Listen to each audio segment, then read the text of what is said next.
So rates have surged, and we kind of expected this. So for the past 10 years, we've been spoiled with rates, Very. in the 3s and the 4s. Let me remind you, when I bought my first house, which was in early 2000s, my first rate was 7.5 and 9.5. Oh, I believe it. So when I see rates going up, we knew it was going to happen, but I tell people breathe, relax, because it always could be worse. We're still historically low, even though, we're seeing a slightly higher, rate at this point. So where were we last year at this time around? I would say, somewhere between 3.5% to 4%, depending on what type of loan. And now if you looked at the national average, we're seeing 30-year fixed conventional rates over 4.5%. FHA rates are over 4.25%. And this has really been the highest that we've seen in a 4-year period. There are some unique products out there that will allow no mortgage insurance loans. So essentially, people are going to take a slightly higher interest rate.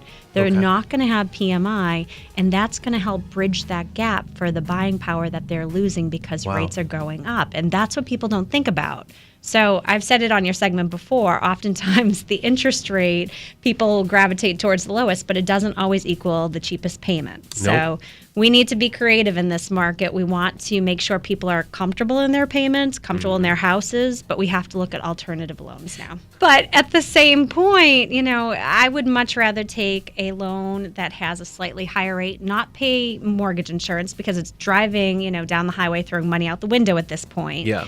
And interest rates are tax deductible where PMI may not be. Ashley, I want to leave our listeners with a bit more information on in Q1, so quarter one, quarter two of this year. I feel that it's a better time to buy than quarter three, quarter four, because of the fact that prices are going up and the rates are going up. What the difference would be for, let's go with the median price. Let's go $250,000. Okay.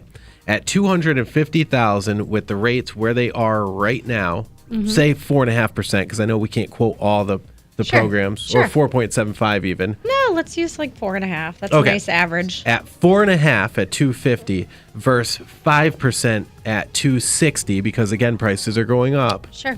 In quarter three, what is that difference in buying power and payment? On that difference, you're looking at about $75 a month for a difference in mortgage payment. $75 to $100, let's say, just to be a little bit more cautious. And that's going to equate to about $15,000 to $20,000 in buying power.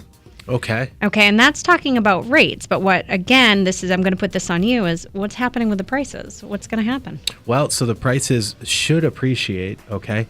So when you're talking, if prices appreciate on that specific home, another $10,000, now you're at a $25,000 less buying power. Absolutely. And that, what that does for you is it puts you in a whole different type of home, different neighborhood, different finishes in that house.